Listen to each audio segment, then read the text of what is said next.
በስመ አብ ወወልድ ወመንፈስ ቅዱስ አሐ ፍጹም ሰላም ሁላችሁም በያላችሁበት የጊዜ ሰዓት አቆጣጠር እንደምን ቆያችሁ? እንደምን እስከዚህ ሰዓት ደረሳችሁ? የአባቶቻችን አምላክ ልዑል እግዚአብሔር ስሙ የተመሰገነ የተከበረ ይሁን። እናታችን ወላዲተ አምላክ ድንግል ማርያም ክብር ምስጋና ይድረሳት። አሁንም ርዕሳችን የሚሆነው ይሄው ነው። ከእግዚአብሔር ጋር መኖር ሚል ይሆንና ከእግዚአብሔር ኦርቶዶክሳዊ መንፈሳዊ ሕይወት ያለበት ነው ርዕሱ። እንግዲህ ኦርቶዶክሳዊ መንፈሳዊ ሕይወት ብለን ስንል በሌላ ቋንቋ ከእግዚአብሔር ጋር የሚኖር መንፈሳዊ ሕይወት ማለታችን ነው። ለዚህ መንፈሳዊ ሕይወት መሰረቱ ደግሞ ዶግማው ነው፣ ዶክትሪኑ ነው። የቤተ ክርስቲያኒቱ መሰረታዊ አስተምህሮዎች የሚባሉት በተለይም ደግሞ ምስጢረ ሥላሴና ምስጢረ ሥጋዌ፣ እነዚህ ሁለቱ ትምህርቶች ከእግዚአብሔር ጋር የምንኖረውን አነዋወር የሚወስኑት፣ ቅርጽ የሚያስይዙት እነዚህ ትምህርቶች ናቸው። ከእግዚአብሔር ጋር ለመኖር አንድ ሰው ምስጢረ ሥላሴን በደንብ ማወቅና መማር መቻል አለበት። ከኛ ሀገር ምስጢረ ሥላሴ ሲባል በጣም አስጨናቂ የሆነና ከመረዳት አቅም በላይ በሆኑ ቬግ በሆኑ ቃላቶች የታጨቀ አስተምህሮ ተናግሮ መውረድ ነገር ነው። ይዘቱን ስታዩት ሥላሴ አንድም ሶስትም ናቸው። አካል፣ ግብር፣ ባህሪ፣ ኩነት ምናምን የሚባሉ በጉባኤ ደረጃ የሚሰጡ የወንበር ቀለማት ይበዙበታል። ይሄ የአንድነት የሶስትነት ትምህርት በኦርቶዶክሳዊ መንፈሳዊ ሕይወታችን ውስጥ እንዴት ነው ኦፕሬት የሚያደርገው የሚለውን ነገር ግን ተንትኖ ማስረዳቱ ላይ ስንቸገር እንስተዋላለን። እና ዝም ብሎ እንደሆነ ቀመር እንደ ፎርሙላ ተናግሮ ተንትኖ ህዝቡ ገባውም አልገባውም መውረድ አይነት ነገር ነው። ይሄ ትርጉም የለውም፣ ምንም ፋይዳ የለውም። ምክንያቱም ብንነግረውም አይይዘውም። ምንድነው ጌታ እግዚእነ ኢየሱስ ክርስቶስ በማቴዎስ ወንጌል ላይ ወኢይወድዩ ወይነ ሐዲሰ ውስተ ዝቅ ብሉይ ይላል። ባረጀ አቁማዳ ወይም ባሮጌ ረዋት አዲሱን የወይን ጠጅ አይጨምሩም፣ ቢጨምሩ ግን ዝቁሂ ይነቅ ወወይኑሂ ይትከአው፣ አቁማዳው ይቀደዳል ወይኑም ይፈሳል ይላል። እና በኃጢአትና በድንቁርና ባረጀ አቁማዳ ሰውነታቸው ውስጥ አዲስ የወይን ጠጅ የተባለ ምስጢረ ሥላሴን ብንጨምር ምእመኑም ሰውነቱ አይሸከምለትም፣ ወይኑ የተባለ የእግዚአብሔር ቃልም ፈሶ ያልቃል። በሐዲስ አቁማዳ ግን አዲሱን የወይን ጠጅ ይጨምራሉ ይላል። በንስሐ በታደሰ ሰውነት ውስጥ ግን አዲስ የወይን ጠጅ የተባለ ምስጢረ ሥላሴን፣ ምስጢረ ሥጋዌን፣ ሌሎችንም ምስጢራተ ቤተ ክርስቲያን ቅዱስ ሥጋውን ክቡር ደሙን ብንነግራቸው ሁለቱ ይስማማሉ ነው የሚለው። ምክንያቱም አቁማዳው አዲስ ስለሆነ የሚፈላውን ወይን ይይዘዋል፣ ወይኑ ደግሞ ገና ትኩስ ስለሆነ አዲሱን አቁማዳ ያለፋዋል ወይም ደግሞ ያለዝበዋል። እና ምንድን ነው ከእግዚአብሔር ጋር ለመኖር መጀመሪያ ማወቅ ያለብን ሥላሴ እንዴት ነው የሚኖሩት ነው። ሥላሴ አንድም ሶስትም ናቸው። አንድም ሶስትም ናቸው። የነሱ አንድም ሶስትም መሆን በእኛ ሕይወት ላይ ያለው ተጨባጭ ተግባራዊ ሂደቱ ምንድን ነው? አንድም ሶስትም ሆነ እሺ፣ ሆነ እሱ ሆነ እሺ ይሁን። የአንድነት ሶስትነት ግን በእኛ ላይ በእኛ መንፈሳዊ ሕይወት ላይ ምንድን ነው ያለው ተጽዕኖ? ከእግዚአብሔር ጋር ለመኖር ምንድን ነው ያለው ድርሻ? ይሄ አንድነት ሶስትነት በቤተ ክርስቲያን ውስጥ እንዴት ነው ኦፕሬት የሚያደርገው ይሄ የአንድነት የሶስትነት ትምህርት? ይህን በደንብ መረዳት ያስፈልጋል። እንደምታውቁት እግዚአብሔር ፍቅር ነው። እግዚአብሔር ፍቅር ነው። እግዚአብሔር ደግሞ ዘላለማዊ ነው። አሁን እንግዲህ በሎጂክ ህግ ሁለት ቅድመ ሁኔታዎችን አስቀምጫለሁ። እግዚአብሔር ፍቅር ነው፣ አንድ ፕሬሚስ ነው፣ ይሄ አንድ ቅድመ ሁኔታ ነው። እግዚአብሔር ዘላለማዊ ነው፣ ይሄ ደግሞ ሁለተኛ ነው። ስለዚህ ኮንክሉዥናችን ምን ይሆናል ማለት ነው? ፍቅር ዘላለማዊ ነው ነው። እግዚአብሔር ፍቅር ከሆነ እግዚአብሔር ደግሞ ዘላለማዊ ከሆነ ፍቅር ምንድን ነው ማለት ነው? ዘላለማዊ ነው ወይም ኢተርናል ነው ማለት ነው።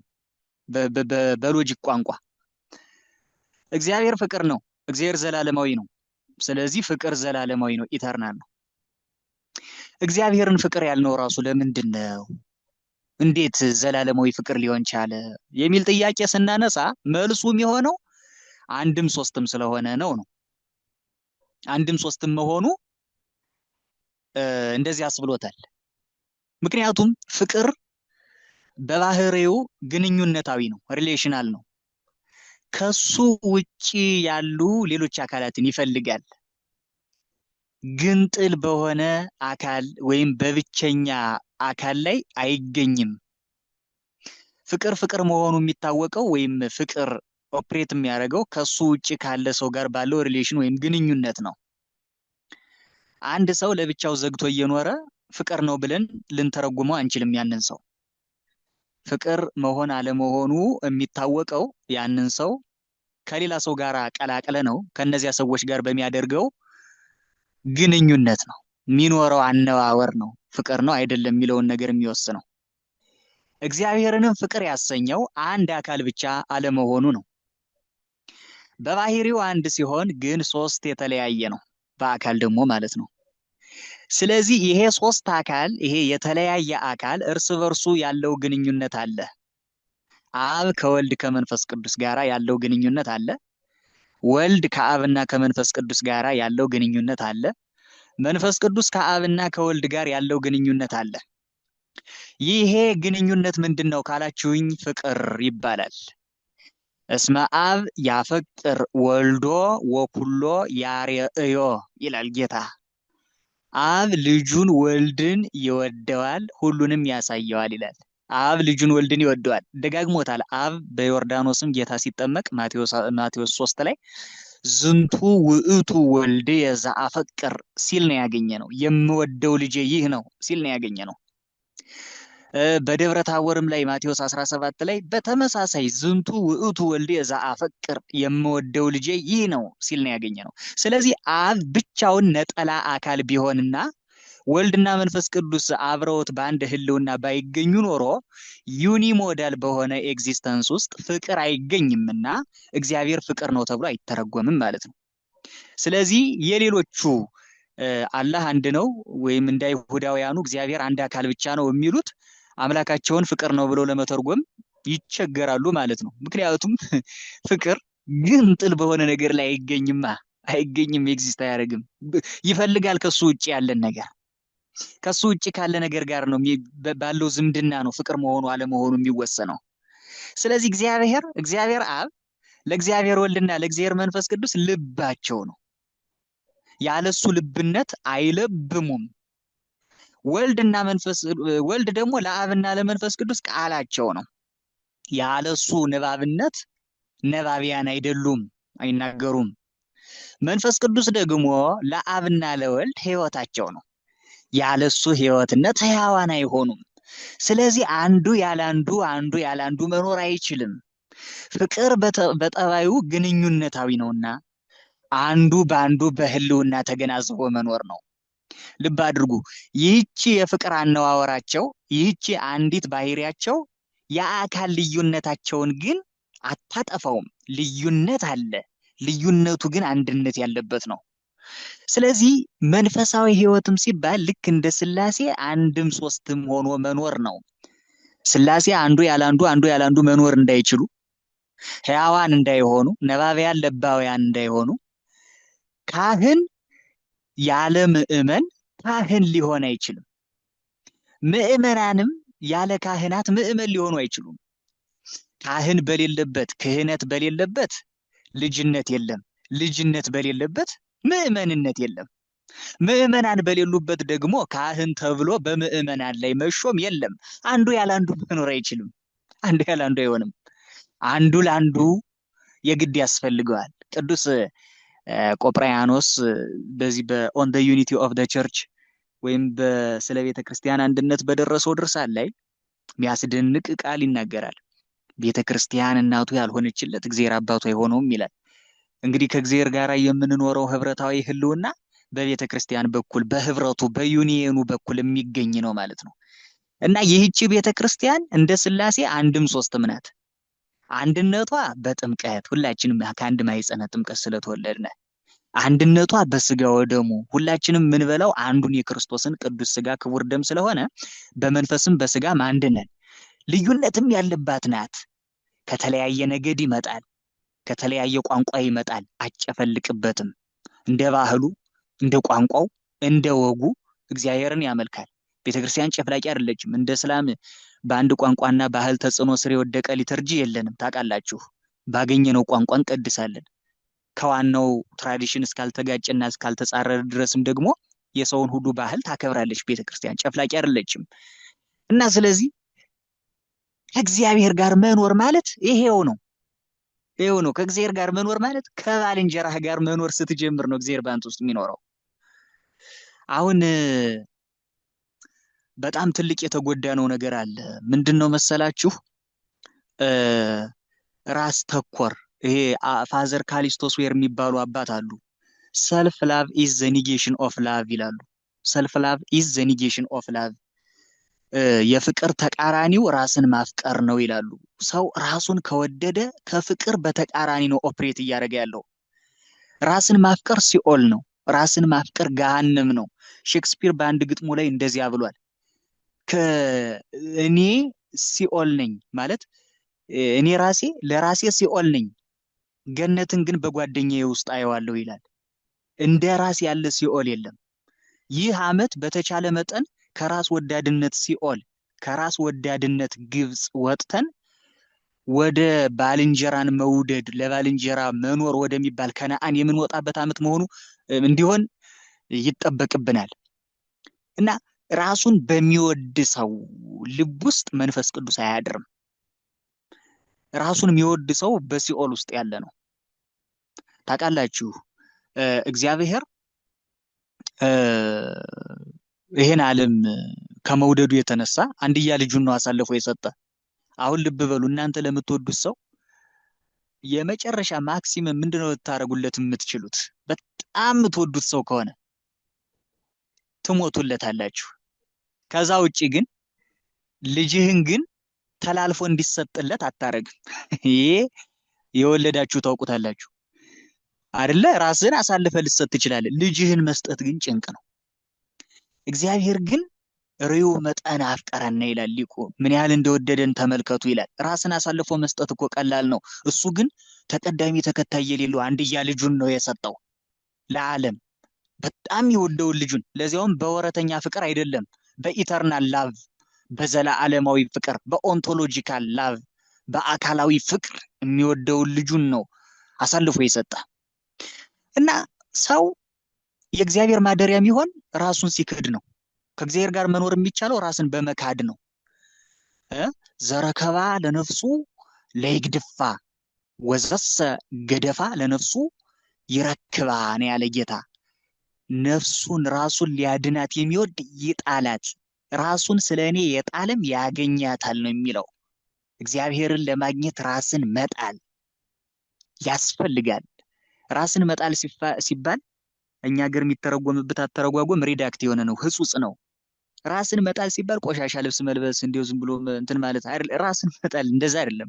ራስን መጣል ማለት የራስን ፍላጎት ለባልንጀራ ሲሉ መሰዋት ነው። ዛሬ እኮ አሁን ባልና ሚስት እንኳን ባል በቃ ለሚስቱ ሲል የራሱን ፈቃድ ለመሰዋት ፈቃደኛ አይደለም። ሚስትም ለባሏ ስትል የራሷን ፈቃድ ለመሰዋት እንትን። በነገራችን ላይ እንዋደዳለን የምንለው በጣም ፌክ ነው። ይህም መታወቅ አለበት። በጣም ራሳችንን መደለል የለብንም። ሰዎችን እንወዳቸዋለን የምንለው ለምን እንደሆነ ታውቃላችሁ? ለኛ የሚስማማንን ነገር ከነሱ ስለምናገኝ ነው። ብዙ ጊዜ ሚስቴን ወዳታለሁ ወይም ጓደኛዬን ወደዋለሁ የሚሉ ሰዎችን ብታያቸው ብዙ ጊዜ ለምን የሚል ጥያቄ ስትጠይቋቸው ምክንያት ያቀርቡላቸዋል። እንዲህ ስለሚያደርግል እንዲህ ስለሚያደርግል እንዲህ አይነት ኳሊቲዎች ስላሉት ነው የሚለ ሶ ይሄ ፍቅር አይደለም። ይሄ ኮንሱመሪዝም ነው። የራስህን ፍላጎት ስለምታረካበት ነው። በእነዚያ ሰዎች ውስጥ የአንተ ፍላጎትህ ስላለ ያንን ከነሱ ስለምታገኘው ለዚያ ነው። አሁን ሰው ልክ ወተቷን ፈልጎ ላምን እንደሚያረባት ወይም ደግሞ የሆነን ነገር ፈልገን የሆነን ነገር እንደምንንከባከበው ማለት ነው። አሁን ዛፎችን የምንፈልጋቸው ፍሬያቸውን ስለምንወድ ነው፣ ወይም ጥላቸውን ስለምንወድ ነው እንጂ በቁሙ ሌላ ነገር አይደለም። ይሄ እንዲህ አይነቱ ፍቅር አይባልም በኦርቶዶክስ። ይሄ ፍቅር አይደለም፣ ፌክ ነው። በጣም ፌክ ነው። እውነተኛው ፍቅር ለሌሎች በመኖር የሚኖር ነው። የራስን ፍላጎት ለባልንጀራ ሲሉ መስዋዕት በማድረግ የሚደረስበት ነው። እንዲያውም አንድ የሞስኮ ሜትሮፖሊታን አሉ። እሳቸው ምን ይላሉ? ስጋህን ልታድነው ከፈለክ ስጋዊነትህን ግደለው ይላሉ። ስጋህን ለማዳን ስጋዊነትህን ግደለው። ይሄ ከራስ ፈቃድ ውጣ ነው። ዘጸአት አሁን መውጣት የሚገባን ከዚህ ነው። በቃ ከእግዚአብሔር ጋር ከመኖር በፊት መጀመሪያ መች ከራሳችን ጋር ኖርነ? አልኖርንም እኮ። በነገራችን ላይ ሰው እኮ እግዚአብሔርን የሚደርስበት መጀመሪያ ከራሱ ጋር መኖር ሲጀምር ነው። ስፒሪቹዋል አሰንት መንፈሳዊ እርገት ወደ ልብ የሚደረግ ርደት ነው። ሰው መጀመሪያ ወደ ውስጥ ወደ ልቡ ሲገባ ነው ወደ ሰማይ የሚወጣበትን መሰላል በዚያ በልቡ ውስጥ ተቀብሮ የሚያገኘው። ኤፍሬም ሶርያዊ ይህንን ይናገራል። ወደ ሰማይ የምትወጣበት መሰላል ያለ በልብህ ውስጥ ነው። ስለዚህ ወደ ላይ ለመውጣት ወደ ታች ውረድ፣ ወደ ልብ ውረድ ነው የሚለው። አሁን እኮ ሁላችንም በ40 በ80 ቀናችን ስንጠመቅ የክርስቶስ መልካ ስዕሉ ቅዱስ መስቀሉ እኮ ልቡናችን ውስጥ ተተክሏል። ያኔ ስንጠመቅ እኮ መስቀሉ እኮ በልቡናችን ተተክሏል። ግን ልክ አይሁድ መስቀሉን ቆሻሻ እየደራረቡ ቆሻሻ እየጨመሩ ደብዛው እንዲጠፋ እንዳደረጉት ሁሉ እኛም በዘመን ሂደት ውስጥ ራስ ወዳድነት የሚባል ቆሻሻ ከምረን የመስቀሉ መልክ በልቡናችን ውስጥ እንዳይሳል አደረግነው፣ አጠፋ ነው። እና ማን ያስፈልገዋል አሁን ይህን መስቀል ቆፍሮ የሚያወጣ? እሌኒ የምትባል ንስሐ ታስፈልጋለች። በቀኖና ዶማ እየቆፈረች የምታወጣው ማለት ነው። ያኔ ያ መስቀል ሲወጣ መከራውን ሳትሰቅቅ ትቀበለዋለህ። በሚስትህ የሚደርስብህ፣ በልጆች ኦር በጓደኞች፣ በምንም በዚያ ደስ እየተሰኘ ትሄዳለህ ማለት ነው። እና ሰው መጀመሪያ መቅደም ያለበት ከራስ ወዳድነት እንውጣ ነው። በቃ ከእግዚአብሔር ጋር ለመኖር ሰው ራሱን እንደሚወድ ሰው እግዚአብሔር የሚንቀው የለም። ራስን አሳልፎ በመጽሐፍ ቅዱስም ካያችሁ እግዚአብሔር ያደረባቸው ሰዎች ራሳቸውን አሳልፈው የሰጡ ናቸው። እስኪ አሁን ገብረ መንፈስ ቅዱስ ለመጽደቅ በእውነት 560 ምናምን ዓመት መጋደል ይገባቸው ነበረ? ሚስት አግብተው ልጅ ወልደው አስራት በኩራት አውጥተው መጽደቅ አይችሉም? እንደ ማንኛውም ክርስቲያን ለሳቸው እንደ አብርሃም ሆኖ መጽደቅ አይችሉም? እግዚአብሔር በሰጣቸው ያ ሁሉ መከራ ለምንድን ነው? ከራሳቸው ዓለም ወጥተዋል። አያችሁ፣ ከራስ ፍላጎት ስለወጡ የህዝቡ ኃጢአት ተገልጦ ይታያቸዋል። ስለ ህዝቡ ኃጢአት የኢትዮጵያን ህዝብ ማረልኝ ብለው 100 ዓመት ባህር ውስጥ ይገባሉ። ምናምን ዓመት በዛ በፀሐይ ሰሌዳ ላይ ይቆማሉ። ይሄ ሁሉ መከራ የሚቀበለው ሰው በእውነት በትክክል አፍቃሪ ሲሆን ነው። እንደዚህ አይነት መንፈሳዊ ሂደት ውስጥ ባለ ሰው ላይ ነው መንፈስ ቅዱስ የሚያድር። አሁን እኛ ስግብግብ አጋስሶች ነን። ይሄን ማወቅ አለብን። በተለይ ኢትዮጵያ ውስጥ የኢትዮጵያ ምዕመን በጣም በብልጣብልጥነት ለመጽደቅ የሚሞክር የጠበል ክርስቲያን ለሆድ ብሎ ልክ ጌታን እንደተከተሉት እነዚህ 5 ገበያ ህዝብ ግማሹ ለመብላት አበርክቶ ያበላ ሲባል ሰምቶ በረከት ሊበላ የሚመጣ እንጀራ ሊበላ የሚመጣ፣ ግማሹ የታመመ ይፈውሳል ሲባል ሰምቶ ከበሽታው ለመዳን የሚመጣ፣ ግማሹ መልክ ለማየት ለማድነቅ፣ ግማሹ ነገር ለመስራት። እንዲሁ ጥቂት እኮ ነው። ተንጓሎ እኮ 120 ቤተሰብን ያተረፈ ጌታም እኮ 5000 በላይ ህዝብ ሰብኮ 120 ነው ያተረፈ። ያውን ጊዜ ሰባኪ እንዲያው ይህን ሁሉ ሰብኬ ብዙ አላተረፍኩም ይላል። ጌታም ብዙ አላተረፈ። እንኳን እኛ ሲስተሙ ብዙም ያተርፍ አይደለም። የኳንቲቲም ሜዠርመንት የላትም ቤተክርስቲያን፣ የኳሊቲ እንጂ የግብስብሶች አይደለችም ቤተክርስቲያን። ሰው ታክሲ ላይ ይጋፋል፣ ራስ ወዳድነት ዳቦ ተራ ላይ በቃ መናጠቅ ነው የሚቀረው። ባቡር ላይ ብትሄዱ ምን ጠበል እንኳን እኮ ቤተክርስቲያን ውስጥ ለጠበል ይጋፋል። እንግዲህ መንፈሳዊ በረከት በግፊት ይገኛል። በእውነቱ ስጋው ደግሞ ሊቀበል መጥቶ እኮ ተሰልፎ እኮ ሊቆርብ መጥቶ እኮ እኔ ቀድመሃለሁ ብሎ እኮ የሚጋፋ ህዝብ ያለበት ቤተክርስቲያን ውስጥ ነው እኮ የምንኖረው። እና በፍልጥነት የለም በዓለማዊው ቀመር መንፈሳዊው እንትን አይደረስበትም በጭራሽ። አይሆንም። ራስን መስዋዕት፣ የራስን ፍላጎት ሳክሪፊስ ነው በቃ። ክርስቶስ እኛን ወዶ ምን አተረፈ? ቁስል ፔሬድ ቁስል ነው በቃ። ቁስል የማትረፍ ህይወት ነው ኦርቶዶክሲ፣ ቁስል የማትረፍ ህይወት ነው። እና ከእግዚአብሔር ጋር የምንኖረው እንዴት ነው ከተባለ እንደ ሥላሴ አንድም ሶስትም ሆነህ መኖር ስትችል ነው። የትግሬ ቤተክርስቲያን፣ የአማራ ቤተክርስቲያን፣ የኦሮሞ ቤተክርስቲያን እያለ በተለይ በፈረንጅ ሀገር ያላችሁ ሰዎች መች ጤነኛ እኮ የለም። አሁን ቄሱም በለው ዲያቆኑም በለው ተዋድኖ ደግሞ ብር ካለ በዚህ ዘመን እንደምታዩት ነው። ብር ካላችሁ ብር በጣም ጉልበተኛ የሆነበት ዘመን ነው። ገንዘብ ደግሞ የኃጢአት ሁሉ ስር ነው። እዚህ በመጻሕፍተ መነኮሳት ሊቃውንት ያስቀመጡልን አንድ አለ። በዓለ መቅጹት የሚባል መነኩሴ ነውና በገንዘብ ፍቅር በጣም የተነደፈ እጅግ በጣም የገንዘብ ፍቅር አናቱ ላይ የወጣበት መነኩሴ ነበረ። ይገርማችኋል። ወርቅ የሚሰበስብ እና ሊሞት ትንሽ ሲቀረው ምን ብሎ ተናዘዘ መሰላችሁ? ወርቁን ቀብሮታል። የሚገርማችሁ በአቱ ውስጥ በግራና በቀኝ ወርቁን ቀብሮታል። እና ሊሞት ሲል ምን አለ? በዚህ በስተግራ በኩልም አትቅበሩኝ፣ በስተቀኝ በኩልም አትቅበሩኝ፣ በመካከል ቅበሩኝ አለ። እንግዲህ በግራና በቀኝ አስቀድሞ ወርቁን ቀብሮታል። ሰው አውጥቶ እንዳይጠቀምበት ማለት ነው። ምን አይነት ራስ ወዳድነት ነው! ከዚያ መሀል ላይ ቆፍራችሁ ቅበሩኝ አለ። እሺ አባታችን ብለው እንደሱ አላወቁም ግራና ቀኝ ላይ ምን እንደተቀበረ። መሀል ላይ ቆፍረው ቀበሩት። ከዚያ በበነጋታው ሬሳው ይሄ መቃብሩ ሲነድ ያዩታል። እግዚኦ እግዚኦ! እንዲሁ ምን ተፈጥሮ ይሆን? መንፈስ ቅዱስ ወርዶ ነው እንዴ እዚህ ሰውዬ ነፍስ እያሳረገለት ይሆን? ስጋውን እያሳረገለት ይሆን እንደ ኤልያስ ምናምን አሉ። መቼም አባቶቻችን ጽነት ስለሌለባቸው አይምሯቸው ላይ በበጎ ነው የሚያስቡት መጀመሪያ። መንፈስ ቅዱስማ ቢሆን በአይነ ነፍስ ይታያል እንጂ በአይነ ስጋ እንደኛ ያለው ተራው ሰው ሁሉ ያየው ነበርን? ታዲያ ምንድነው ተአምሩ? እስኪ ቀረብ ብለን እንይ ብለው ቢሉ በግራና በቀኝ የቀበረው ወርቅ ወጦ እንደ ሰም ሲቀልጥ አጽሙ ከስሎ አገኙት ይላል። አጽሙ ከስሎ አገኙት ይላል። እስኪሞት ድረስ ግብግቦ ነው የሚኖር ሰው አለ። ራስ ወዳድነት ከራስ ወዳድነት ካልተወጣ የእግዚአብሔር ማደሪያ መሆን አይቻልም። በጣም ይሄ ስጋችንን በጣም እንትን አንበለው፣ አናቀማጥለው። ብስብስ አይደለ 7 ቀን ባንታጠበው ምን እንደሚሸት ታውቁት የለ። በጣም ማይረባ ነገር ይዘን ነው የምንሽከረከረው እኮ። በነገራችን ላይ እዚህ የኢስተርን ኦርቶዶክሶች አለ አብይ ጾም ላይ የሚዘምሩት መዝሙር አለ። ከአፈር የሚቀርብልህን ምስጋና ሳትንቅ ከሳታውያን እንደሚቀርብልህ ምስጋና አድርገህ ተቀበል ይሉታል። አፈር እኮ ነን።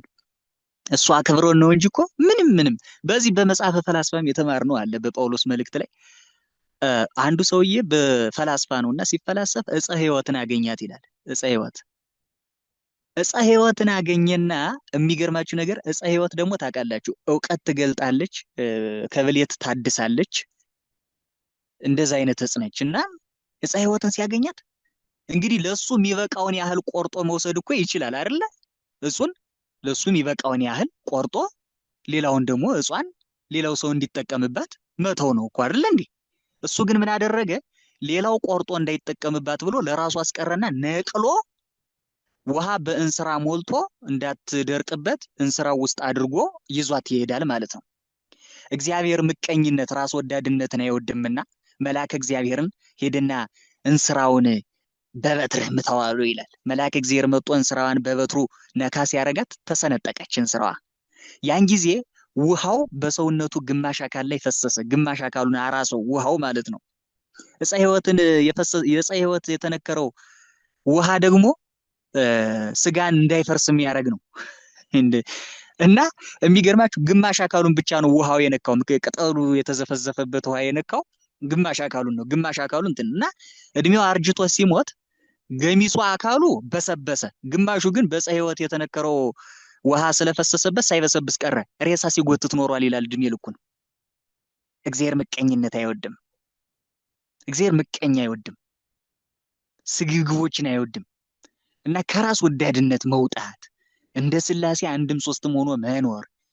ኦርቶዶክስ ነኝ ካልክ ሀገር የለህም እኮ እንደ እውነቱን እናውራ ከተባለ እኮ እንደ ኢትዮጵያውያንን ብለን ብንል እንኳን ቅሉ እኮ ስለምንኖርባት በዚህ ምድር ቅድስት ቤተክርስቲያን ሰርተን ስለምናመልክ እግዚአብሔርን ሰው ወልዶ ከብዶ የሚኖርበት መቼስ በዚህ ምድር ሲኖር ድንኳን እንደ ጊዜያዊ መጠለያ ስለሆነች ነው እንጂ እኮ ምንም ለመጽደቅ እኮ ምንም እንትን የለውም። ኢትዮጵያዊ መሆን ምንም ቁም ነገር የለውም ለመጽደቅ። ይሄ መታወቅ አለበት። ግን ሰው በጎጥ አሁን ዛሬ በጎጥ እንደ ሥላሴ አንድም ሶስትም ሆኖ በመኖር ፈንታ እንዲህ አይነት ነገር አለ እና ምንድን ነው ራስ ወዳድ በሆኑ ከራስ ወዳድነት መውጣት ነው የመጀመሪያው ነገር። ይሄው ነው በቃ። ሰው እንዲያውም ምን ይላል? የሲኦል በሮች በስተውስጥ እንጂ በስተውጭ አልተዘጉም ይላል ሊቁ። አሁን ለምሳሌ አንድ ሰው ቤቱን ዘግቶ በስተውስጥ ቤቱ በእሳት ቢቀጣጠል እና ዝም ብሎ እዛ ውስጡ ነው ቢጮህ ምን ይባላል? እስኪ ንገሩኝ። ይሆን ከፍቶ መውጣት ይችላል አይደል? በስተውጭ አልተዘጋበትማ። በስተውጭ አልተዘጋ፣ የተዘጋ በስተውስጥ ነው። እሱ ግን ውስጥ ላይ ሆኖ እየየቢል ችግር አለበት፣ የአእምሮ በሽተኛ ነው ማለት ነው ሰውየው። እና የሲኦል በሮችም በስተውስጥ እንጂ በስተውጭ አልተዘጉም ማለት ራስህ ነህ ሲኦል፣ ለራስህ ራስህ ነህ። ከፍተህ ውጣ፣ ከራስ ወዳድነት ውጣ፣ ወንድምህን ውደድ። እንዲያውም ሰው እየበቃ ሲሄድ የሚያየውን ሰው ሁሉ ክርስቶስ እየመሰለ ነው የሚታየው። ዜና አበው ላይ አንድ አባት አለ። የሚያየው ሰው ሁሉ ክርስቶስ እየመሰለው እየሄደ እግሩ ስር ይወድቅ ነበር ይላል። እግዚእ ኢየሱስ ክርስቶስ የወልድ እግዚአብሔር የእግዚአብሔር ልጅ ኢየሱስ ክርስቶስ እያለ እየሄደ ይሰግድ ነበር ይላል። በቅቶ እኮ ነው። ዛሬኛ ሰው ስናይ ባላየው ምንላቸው ሰዎች የሉ። እና እንዲህ አይነት ሰብና ተይዞ የእግዚአብሔር ማደሪያ ለመሆን መፈለግ ራሱ ጅልነት ነው። አያስኬድም ነው አያስኬድም። እና አይ እኛማ ሚስት አግብተን ልጅ ወልደን ስራ ይዘን ሀብት ንብረት አፍርተን ምንኖር ሰዎች ስለሆነ ይሄ ለኛ እንዴት ይቻላል አትበሉ። ኦርቶዶክሲ ምናኔ ነው። አግባም መንኩስም ኦርቶዶክሲ ምናኔ ነው። በቃ የምናኔ ህይወት ነው። ትዳር እኮ ገዳም ነው። ሚስትህ እኮ ቆብህ ናት፣ አስኬማህ ናት። ባልሽ እኮ ቆብሽ አስኬማሽ ነው። አለቀ። ትዳሩን የፈታ ሰው እኮ ቆቡን የጣለ መነኩሴ ነው ጋር እኩል ነው። ምንም እኮ ልዩነት የለውም። እና ስለዚህ እንደዚያ ስለሆነ ሰው ከራሱ ወጥቶ ለሌሎች መኖር ሲጀምር ያን ጊዜ የእሱን ኑሮ እግዚአብሔር ደግሞ ይኖርለታል ማለት ነው። አያችሁ፣ መንፈስ ቅዱስ ያደርባ በጣም ደስተኛ ይሆናል። አሁን እስኪ ቆይ አውሮፓ ውስጥ እንዲያውም ሰሞኑን አንድ ሚዲያ ላይ እያየሁ ነበረ። ሱሳይዳል ሬቱ በጣም ጨምሯል እና አውሮፓ ውስጥ አንድ ሰዎች በቀላሉ ራሳቸውን እንዲያጠፉ የሚያስችል ግኝት ተገኘ፣ እንኳን ደስ ያላችሁ የሚል ማስታወቂያ ይቼ ግሩም አልኩኝ። በጣም ገረመኝ። ታውቃላችሁ አንዳንድ ሀገራት ላይ በአመት አንዴ ወይ ሁለቴ ብቻ ፍርድ ቤቶች የሚከፈቱባቸው ሀገራት አሉ። እኛ ሀገር ያው እሁድም ልንከፍተው ትንሽ ነው የቀረን ከወንጀለኛው ብዛት። እነሱ ሀገር ግን በአመት አንዴ ሁለቴ ብቻ የሚከፈትባቸው አሉ። ወንጀለኛ ከመጥፋቱ ብዛት ማለት ነው። ሰው አይገዳደልም ኦልሞስት። የሚገርመው ነገር ግን ሰውን ሰው አይገድለውም። ራሱን የሚያጠፋው ሰው ቁጥር ግን በአመት በጣም ብዙ የሆነባቸው የአውሮፓ ሀገሮች አሉ። በጣም ብዙ። እና ምንድነው እዛ ያየሁት እንትን ላይ ምሮ የሚለው ሰዎች በቀላሉ ራሳቸውን ለማጥፋት የሚያስችላቸውን ቫክሲን ተገኘ፣ እንኳን ደስ ያላችሁ።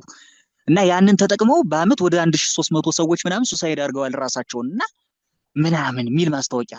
ለዚህ ምክንያቱ ምንድን ነው? ከራስ ወዳድነት ነው። ሰልፍ ሴንተርድነስ ነው። በቃ አዩ፣ ሰው እኮ ምኖርለት ዓላማ አለኝ፣ ምኖርላቸው ሰዎች አሉኝ ብሎ ስለሌሎች ማሰብ ሲጀምር የራሱን ዓለም ትቶ ለሌሎች መኖር ይጀምራል ማለት ነው። ስለዚህ የሱ መኖር ለሌሎች እንደሚጠቅም ስለሚያስብ በጭራሽ አያስበውም። ሞት የሚባለውን ነገር አያስበውም። እና አሁን ስታዩት ሰው ከፍተኛ የስነ ልቡና ቀውስ ውስጥ ነው ያለው። ይሄ ምን አይነት ቀውስ? ይሄ የእንትን ዲፕሬሽን ምናምን የምትሉት ሁሉ ከምን የመጣ ነው? እውነቷን እንነጋገር ከተባለ ከራስ ወዳድነት ነው። በጣም አብዛኛው በሽታ የሚመጣው ከዛ ነው። እውነቴን ነው። በስነ ልቡና አማካሪዎች ብቻ የነሱ ምክር አይጠቅምም እያልኩኝ አይደለም። የሚጠቅምበት አቅጣጫ አለ፣ ማይጠቅምበትም አለ። በእነሱ ምክር ብቻ ግን ሰው ከእንደዚህ ከጭንቀቱ ከምናምኑ አንቂ ንግግር ምናምን በመስማት ይፈወሳል ማለት ውሸት አይሆንም። በትክክል እንደ ክርስቶስ ራሱን ባዶ ማድረግ ሲጀምር አሁን እኮ ሰው መከበር ስለሚፈልግ መወደድ ስለሚፈልግ መፈቀር ስለሚፈልግ በሌሎች ሞገስ ስለሚፈልግ ከዚያ እነዚህን ነገሮች ደግሞ ሌሎች አልሰጡት ሲሉ በጓደኞቹ ተስፋ መቁረጥ ሄት መደረግ በቃ ተገፋው ማለት እኔ ተጠናቁ ሰው ነኝ እኔ ባልማረባው ሰው ነኝ ምናምን አላስፈልግም ጓደኞች አይወዱኝም ቤተሰቦች አይወዱኝም ምናምን እናሳ በቃ እኔ መኖር አያስፈልገኝም ማለት ነው ወደሚል ድምዳሜ ይሄዳል። ግን እንደ ክቡር ዳዊት አንሰ እፄ ወአኮ ሰብ እኔ ትል ነኝ ሰውም አይደለሁም ብሎ ራሱን ትል ነኝ ብሎ ዲፋይን ካረገ ትል አከበርከው አላከበርከው ምን ችግር አለ? አሁን እኮ ለራሳችን የምንሰጠው አጉል ዴፊኒሽን ነው ጭንቀት ውስጥ የከተተን። ትል ነኝ ብለህ ካልክ ሰው እንዲያከብርህ አትጠብቅም። ሰው ነው ብሎ ዲፋይን እንዲያረጋ አትጠብቅም። ምክንያቱም ለራስ ቦታ ሰጣል። መሬት ነኝ ብለህ ካልክ ሰው ቢረግጥህ አይቆጭህም። መሬት ነኝ ብለህ ዲፋይን አድርጋል ራስህና። ቅዱስ አርሳኒዎስ ትህትናሰ ምድር የእቲ እንተ ኢትወድቅ ትህትና ማለት የማትወድቅ ምድር ናት ይላል። እንደዚህ አይነት ሰዎች ሰው ናቃቸው፣ አከበራቸው፣ ወደዳቸው፣ ጠላቸው ጉዳያቸው አይደለም። በጣም ኮንፊደንት ናቸው። ሁሉ በቃ ትሁት ስለሆኑ ትሁት ሰው በነገራችን ላይ ትሁት መሆን ነው የእግዚአብሔር ማደሪያ እግዚአብሔር ጋር ለመኖር ትሁት መሆን። ትሁት ሰው ጥሩ እንቅልፍ ነው የሚተኛው። ጥሩ እንቅልፍ ይተኛል። ስለ ሰዎች በማሰብ አይጨነቅም። ነቀፉኝ፣ ናቁኝ፣ አጠቁኝ አይልም። አስቀድሞ ራሱን ንቆታልና ራሱን የናቀ ሰው በሌሎች ስለተናቀ አይከፋውም። ይሄ አጉል ሰልፍ ሪስፔክት ሰልፍ ምናምን ሰልፍ የሚለው የሰልፊሽ እንትን ግን አደገኛ ነው። ይሄ አሁን ኢትዮጵያ ውስጥ ራሱ የሊበራል ቴዎሎጂያኖች የሚሰብኩት ይሄ ሁኬርስ ምናምን ዝም ብለህ ራስህ ላይ ይሄ እንትን በል ምናምን የሚባል የደንቆሮ አስተሳሰብ በጣም እየጎዳን ነው እና ሁሉም በልክ መሆን አለበት ነው። ያ ሲባል እንደው ራሳችንን እንደ እንስሳ እንቁጠር አይደለም። አርአያ እግዚአብሔር ነኝ። በእግዚአብሔር አርአያና አምሳል ተፈጥረናል። አዎ የተከበርን ፍጥረቶችን አዎ ግንሳ እንድንኖር የሚፈልገው እንደ ክርስቶስ ነው። ራስን ክርስቲያን ነኝ ብለህ ዲፋይን ካረክ እንደ ክርስቶስ ከሰማይ ሰማያት እንደ አካላዊ ቃል ልትወርድ እንደሱ በበረት ልትወለድ በጨርቅ ተጠቅለህ በበረት ተጥለህ ልትገኝ እንደሱ እንደ ሰብአ ሰገል የሰጡት አንዲት ብጣሽ ጨርቅ አንዲት ቀሚስ ብቻ ለብሰህ ልትኖር እንደሱ አኮኑ ዝንቱ ወልደ ዮሴፍ ዘለሊነ ነአምር አባሁ ወእሞ ወእፎ እንከ ይብለን ሰማይ ወረድኩ። ይሄ የዚያ የጠራቢው የዮሴፍ ልጅ ወሰማ ለእሙ ማርያም የማርያም ልጅ አይደለም ምን ስትባል ምንም ኬር ሳይሰጥህ ሳትረበሽ ልትኖር እፎ የሚሄር መጽሐፈ ዝንቱ ዘኢመሃሮ መኑ ይህ ማንም ያላስተማረው እንዴት ያስተምራል ተብለህ ስትነቀፍ ከቁም ነገር ሳትቆጥር ጋኔን ብከ መኑ የሐሰስ ይቅትልከ አንተ ጋኔን አለብህ ሲሉ ሎቱ ስብሐት ብለውታል ጌታን። ሳምራዊ አንተ እስመ ሳምራዊ አንተ ወጋኔን ብከ አንተ ሳምራዊ ነህ ጋኔን እንዳለብህ እናውቃለን ብለው ሲሉ እንደ ክርስቶስ ከምንም ሳትቆጥረው እንድትኖር። እንዲህ አይነት ሰው በጣም ሰላማዊ ነው። በጣም የፍቅር ሰው ነው። አይቸገርም፣ አይረበሽም፣ ደስታውንም የሚወስድበት የለም። ደግሞ የሚገርመው ነገር እሱ ራሱን ንቋልና እሱ ራሱን ስለናቀ ሰው ሁሉ እሱን እንዲያከብረው ያደርገዋል። እግዚአብሔር እሱ ክብርን ከሰው አይፈልግም። እግዚአብሔር ግን ሰው እንዲያከብረው ያደርገዋል። ሰው እንዲወደው ያደርገዋል። ጠላቶቹን ሁሉ እግሩ ስር ይጥልለታል። የመንፈስ ቅዱስ ማደሪያ ይሆናል እንዲህ አይነት ሰው ለማለት ነው። የእግዚአብሔር ስሙ የተመሰገነ ይሁን። ስብሐት ለእግዚአብሔር።